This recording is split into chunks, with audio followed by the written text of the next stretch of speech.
किशन एक गरीब गुब्बारे वाला था। वो सड़कों पर घूम घूम कर गुब्बारे बेचा करता था। किशन थोड़े बहुत 20-50 रुपए रोजाना के कमा पाता था। उसका मन था कि वो भी अपने परिवार को आराम की जिंदगी दे, पर किशन उतने पैसे ही कमा पाता था जिससे रोजाना के खर्च पूरे हों। क्या हुआ, तुम कुछ खा नहीं रहे? रोटी भी सूख गई, मैं दूसरी ला देती हूँ। अब नहीं नहीं शीला, ये रोटी मैं खा लूंगा, बस थोड़ी थकान हो गई है। बापू, आप हमारे लिए नए साल पर क्या लाओगे? मुझे भी कोई उपहार लेना है। मुझे नई गुड़िया लेनी है। मुझे भी नई रिमोट वाली कार लेनी है बापू। मुझे भी बहुत सारे खिलौने लेने हैं। हाँ हाँ बच्चों, चिंता मत करो, मैं तुम्हारे लिए बहुत सुंदर सुंदर नए साल के उपहार लेकर आऊंगा। बच्चों, अभी बापू को खाना खाने दो, जाओ बाहर जाकर खेलो। तुमने बच्चों को तो कह दिया कि उपहार लेकर आओगे, पर ये बात तुम भी जानते हो और मैं भी कि हमारे पास बिल्कुल भी पैसे नहीं हैं। चिंता मत करो शीला, नया साल है, बड़े बड़े घरों में नए साल की पार्टी का आयोजन होता है। अब से मैं कुछ दिन रात के समय गुब्बारे बेचने जाऊंगा, उससे मेरी अच्छी कमाई हो जाएगी। सोच रहा हूँ कल से ही शुरू कर दूं।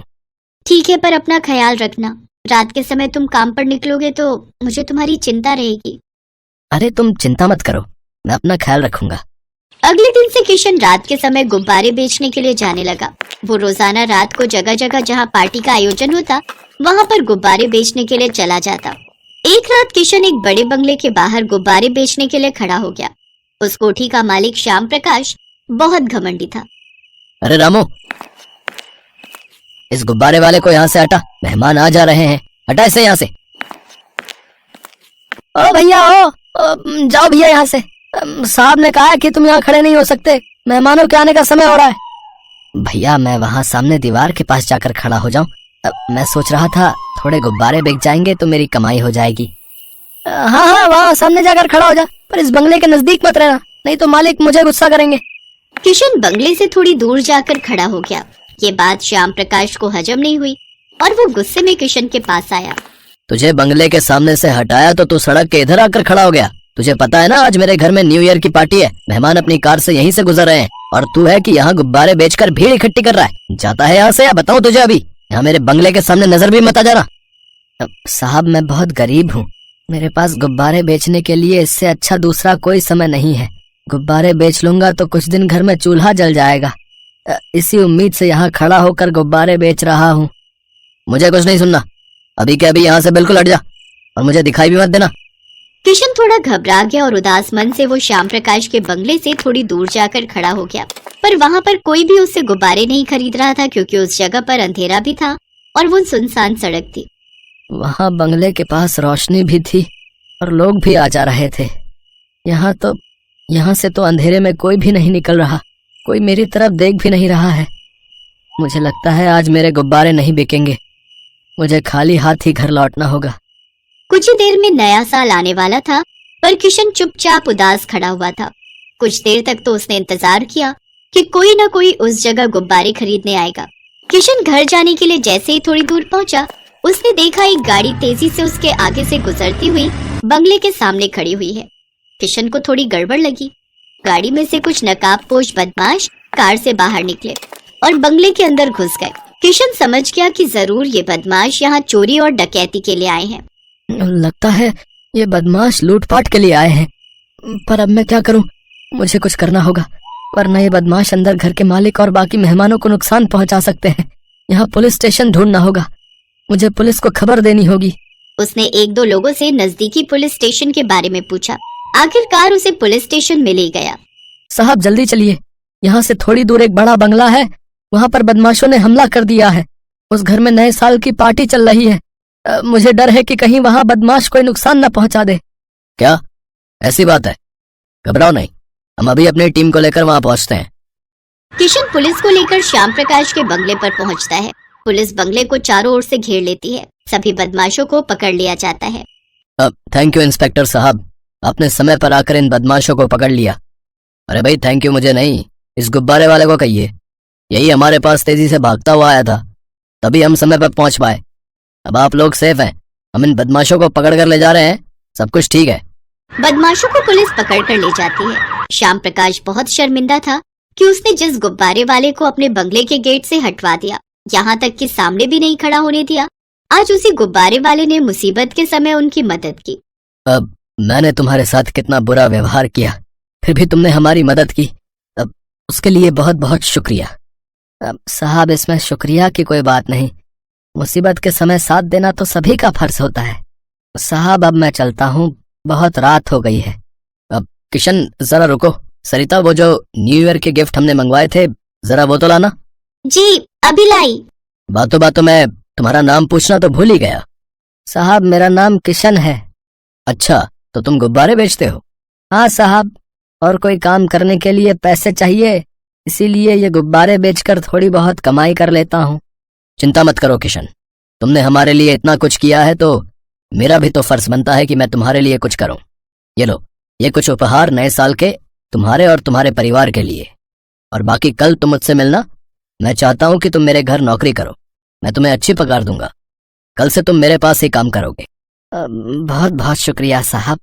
किशन की बहादुरी और ईमानदारी देखकर श्याम प्रकाश उसे अपने घर नौकरी पर रख लेता है और न्यू ईयर के गिफ्ट भी देता है। वो गिफ्ट लेकर घर जाता है। इतने सारे उपहार देखकर बच्चे बहुत खुश होते हैं। नए साल पर किशन की जिंदगी का नया दिन शुरू होता है। किशन की जिंदगी में नए साल पर नई खुशियों का आगमन होता है।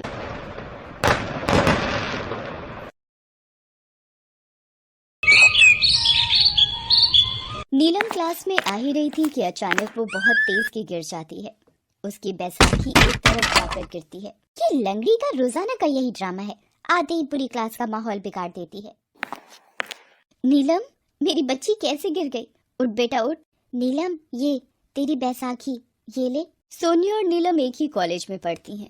नीलम एक गरीब अपाहिज लड़की है। उसकी माँ रमा उसी कॉलेज में सफाई का काम करती है। नीलम पढ़ने में अच्छी है, साथ ही रमा भी वहीं काम करती है। इसी वजह से नीलम को इसी कॉलेज में एडमिशन मिल गया। सोनिया एक पैसे वाली लड़की है जो बात बात पर नीलम और उसकी माँ का अपमान करती रहती है। एक सुबह, रमा आंटी पोछा लगाओ तो मेरी बेंच पर ये चाय की बूंदें भी साफ कर देना। माँ को कितने दुख झेलने पड़ रहे हैं। काश मैं अपाहिज ना होती तो माँ को ये दिन न देखने पड़ते। बापू भी शराब पीकर रोज माँ को मारते पीटते हैं।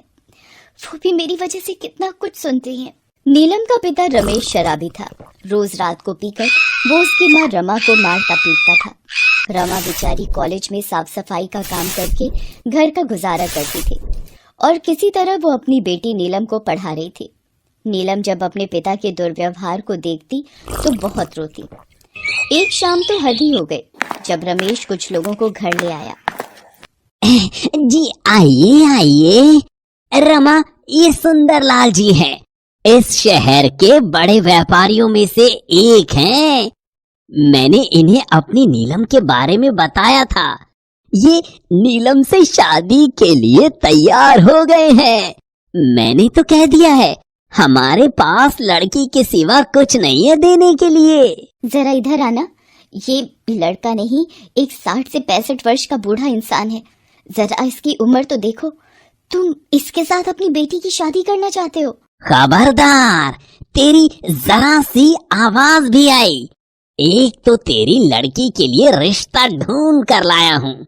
ऐसे नखरे दिखा रही है जैसे तेरी लड़की कहीं की हूर की परी हो।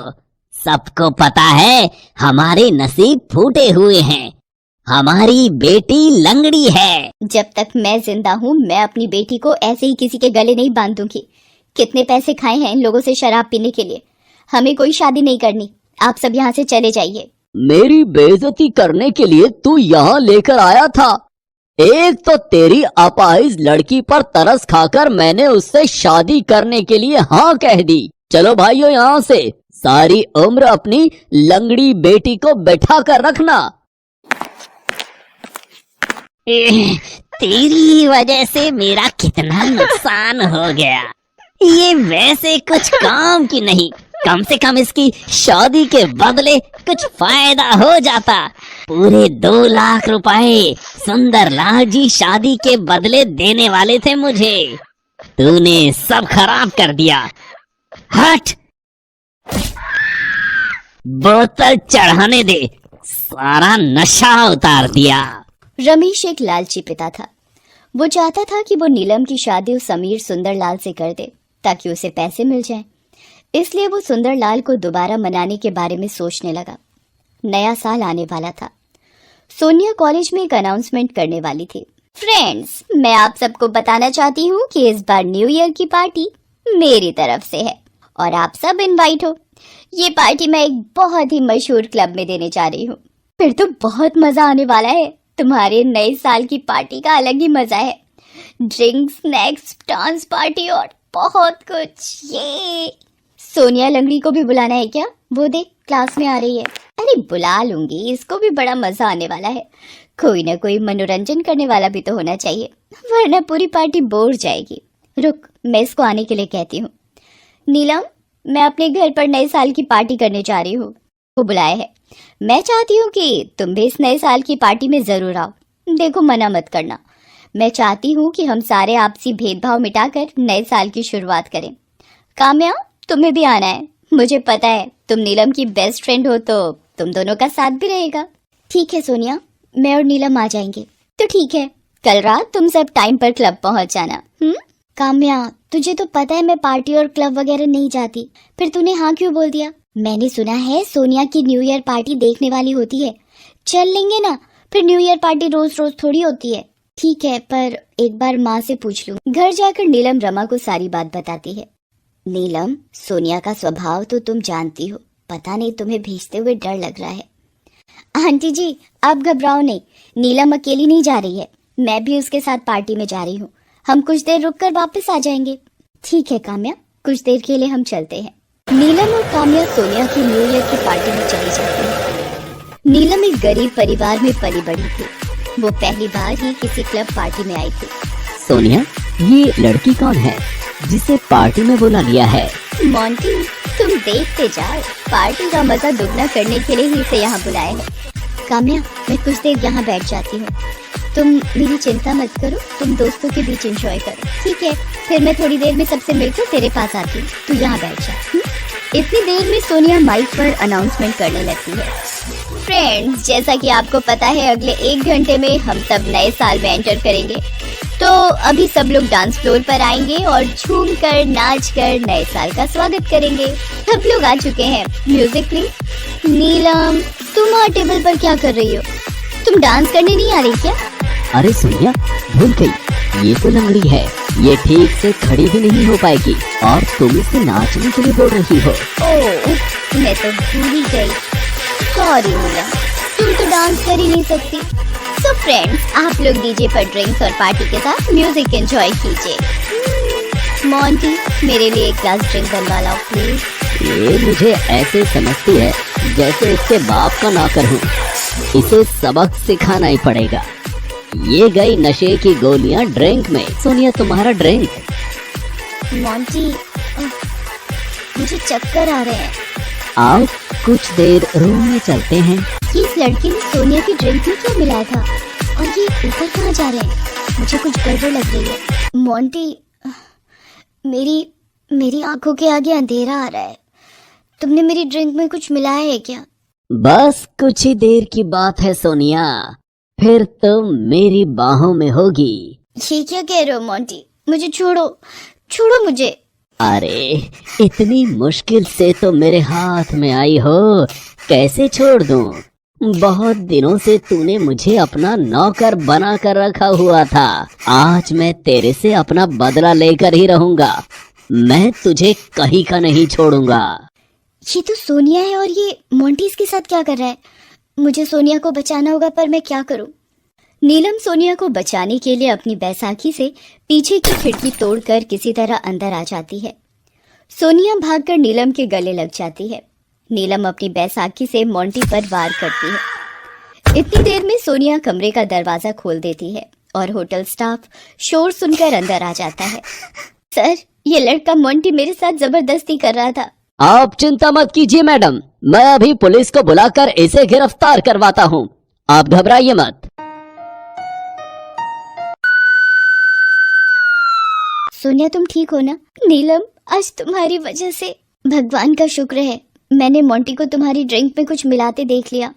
मुझे उस पर शक हुआ और सही वक्त पर मैं वहां पहुंच गई। वैसे नया साल मुबारक हो सोनिया। 12 बज गए हैं। तुम्हें भी नया साल मुबारक हो नीलम। मैंने तुम्हारा हमेशा अपमान किया, मुझे माफ कर देना। सोनिया, पिछली सारी बातें भुलाकर अब नए साल में नई खुशियों का स्वागत करो। अगले दिन सोनिया नीलम को लेने उसके घर जाती है। नए साल का पहला दिन है। मैं सोच रही हूँ नीलम ने मेरी बहुत सहायता की है, उसे आज साथ में कॉलेज लेकर जाऊंगी। अरे ये तो पापा की गाड़ी है।